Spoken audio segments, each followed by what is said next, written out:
दोस्तों नमस्कार। आज के वीडियो में हम बात करने वाले हैं एक झोला छाप बाबा जो कि अपने आप को परम ज्ञानी और साथ में कबीर साहिब जी के 13वें पंथ का प्रवर्तक बताता है। कहता है कि मैं ही सबको पार करूंगा, साथ में कहता है कि आत्मा ही सब कुछ है। तो आइए विश्लेषण करते हैं इसके आत्म ज्ञान का।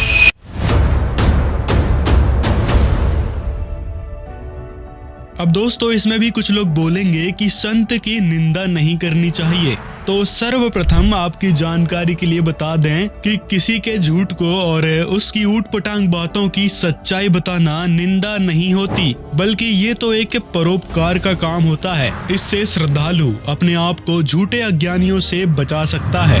जैसा कि हमारे पवित्र सदग्रंथ गीता जी और वेद, साथ में कबीर साहिब के ग्रंथ कबीर सागर में भी वर्णित है कि मृत्यु के बाद अपने कर्मानुसार हमको यानी आत्मा को स्वर्ग नरक में जाना पड़ता है। जो जैसी साधना करेगा, जिसकी साधना करेगा, उसके लोक में चला जाता है, जिसके विषय में पवित्र गीता जी और पवित्र वेदों में भी वर्णित है। लेकिन अब मृत्यु के विषय में ये नितिन साहिब जी क्या कह रहे हैं, सुनिए। और एक बार तुम्हें अपना स्वरूप पता लग गया तो तुम दोबारा कभी अज्ञान में आ ही नहीं सकते। शरीर छोड़ते ही तुम अपनी आत्मा में स्थित हो जाओ। यही परमपिता परमात्मा का मूल ज्ञान है। अब ये कह रहे हैं कि शरीर छोड़ते ही अपनी आत्मा में स्थिर हो जाओगे। कैसे भाई? आत्मा हमारे शरीर के अंदर है, मरने के बाद ये शरीर तो जला दिया जाएगा, फिर स्थित कैसे होंगे आत्मा में? अब दोस्तों इनका दूसरा वीडियो दिखाते हैं। तो इनकी माताजी कल शरीर को त्याग के मालिक के चरणों में चली गई। अब इसमें मालिक कहाँ से आ गए? नितिन साहिब तो कह रहे थे कि आत्मा ही सब कुछ है, अपने आप में समाना था ना, फिर मालिक कहाँ से आ गए? तो दोस्तों ये प्रसिद्धि पाने के लिए उआबाई बक रहे हैं। इनको खुद ही समझ नहीं आता कि ये बोल क्या रहे हैं। कभी कुछ बोल देते हैं, कभी कुछ। इनको यही नहीं कंफर्म है कि मोक्ष क्या है, आत्मा क्या है, गुरु के क्या कर्तव्य हैं, गुरु की आवश्यकता क्यों पड़ती है। इन सभी तथ्यों की जानकारी इस नितिन मदनपंथी को बिल्कुल भी नहीं है।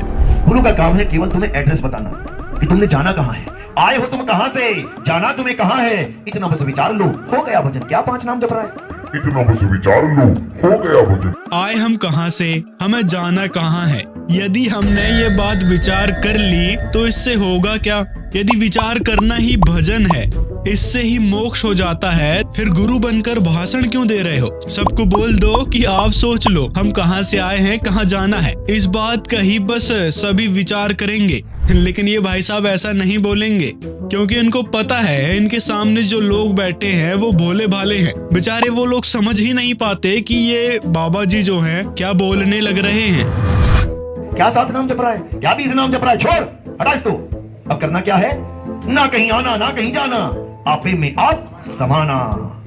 अरे भाई, आपे में आप कैसे समाएंगे? मतलब आत्मा में आत्मा कैसे समाएगी?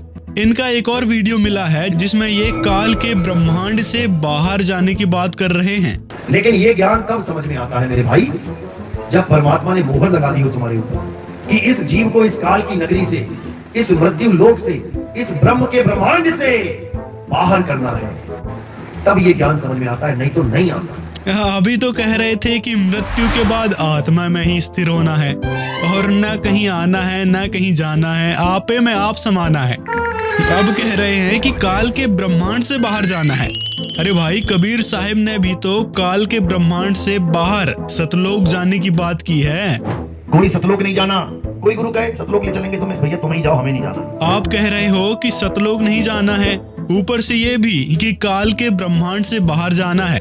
अरे भाई, कहीं तो स्थिर हो जाओ। लोगों को क्यों कंफ्यूज कर रहे हो? कबीर साहिब जी के ज्ञान को मान रहे हो, ऊपर से उनकी वाणी भी बोल रहे हो, तो एक तरफ तो होना ही पड़ेगा। कबीर साहिब जी की वाणी है, अधर द्वीप यानी सतलोक में, अधर द्वीप और गगन गुफा में तहाँ निज वस्तु सारा, ज्योति स्वरूपी अलख निरंजन यानी ब्रह्म, धरता ध्यान हमारा। इस काल के ब्रह्मांड के बाहर ही सतलोक है, जहाँ जाने का प्रमाण कबीर सागर और पवित्र गीता जी में भी मिलता है। गीता ज्ञानदाता काल ब्रह्म ने गीता अध्याय 18 श्लोक 62 में उस सनातन परम धाम के विषय में बताया है, जहाँ जाने के बाद जन्म मृत्यु नहीं होती। क्या 5 नाम जप रहा है? क्या 7 नाम जप रहा है, क्या 20 नाम जप रहा है, छोड़, हटा इसको, छोड़, हटा इसको। अब इसी आत्मा का ज्ञान करवाना है केवल। ये नहीं गुरुजी मुझे परमात्मा चाहिए, बेटा जप राम राम राम। गुरुजी मुझे अल्लाह चाहिए, बेटा जप अल्लाह अल्लाह अल्लाह। गुरुजी मुझे वाहिगुरु चाहिए, बेटा जप वाहिगुरु वाहिगुरु। बिल्कुल नहीं।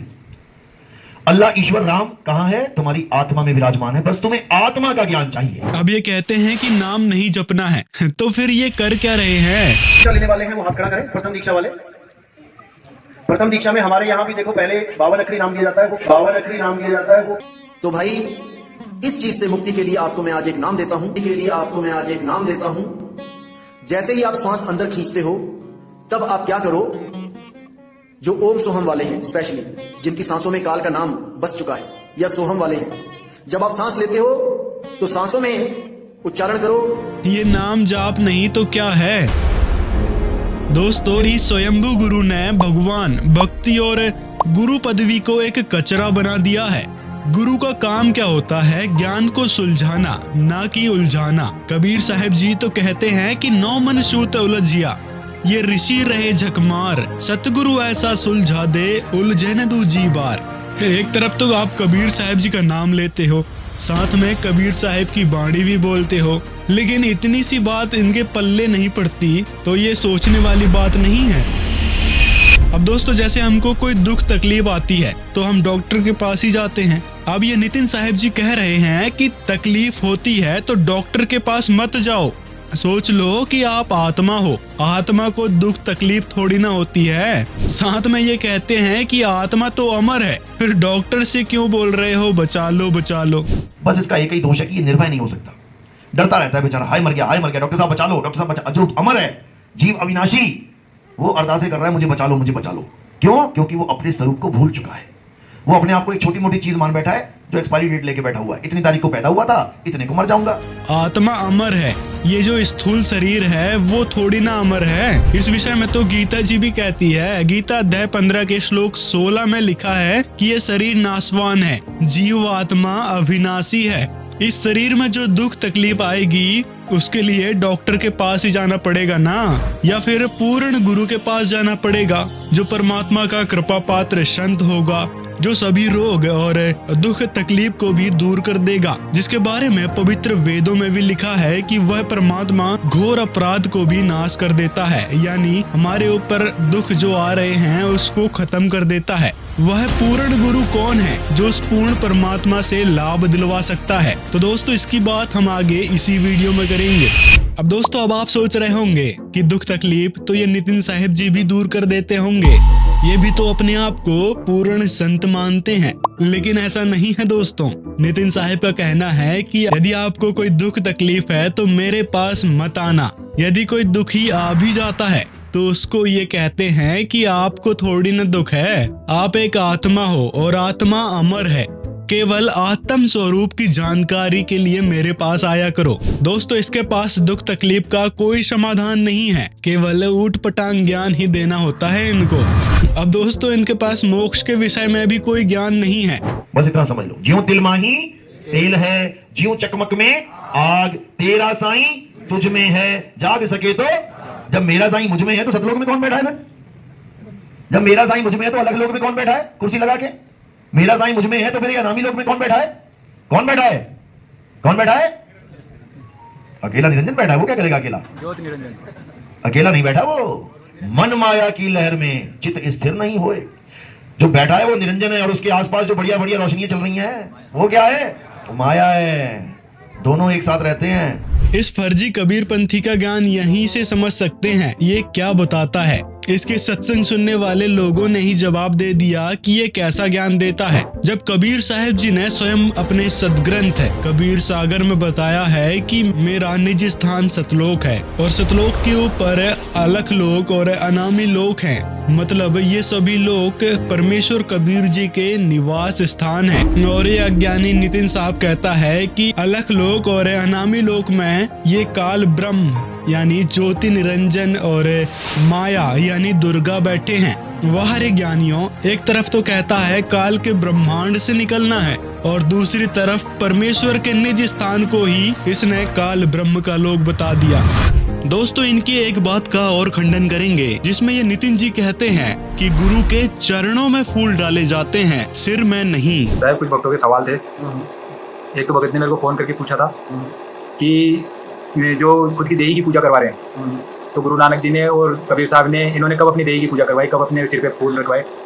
अच्छा, तो इसका देखो जी ऐसा है कि पहले तो ये भूल जाए कि देही की पूजा हो रही है। पूजा होती है गुरुचरण की। ध्यान मूल गुरु रूप है और पूजा मूल गुरु पाम।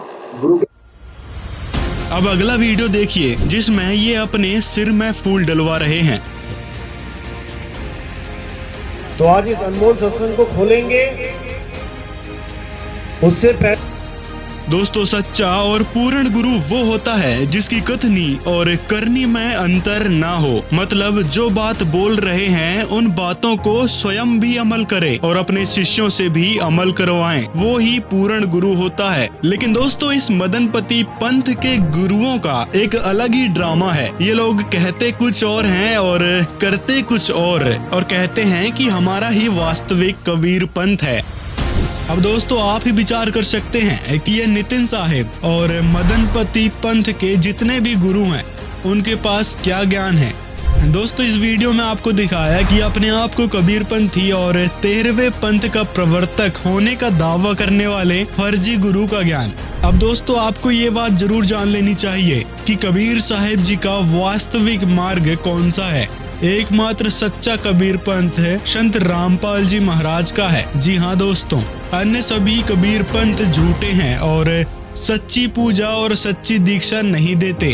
अतः वो लोग अपने सभी शिष्यों को मोक्ष नहीं दिला सकते। केवल संत रामपाल जी महाराज के पास ही सच्ची भक्ति और सच्चा नाम यानी दीक्षा है, जिससे जीव का कल्याण हो सकता है।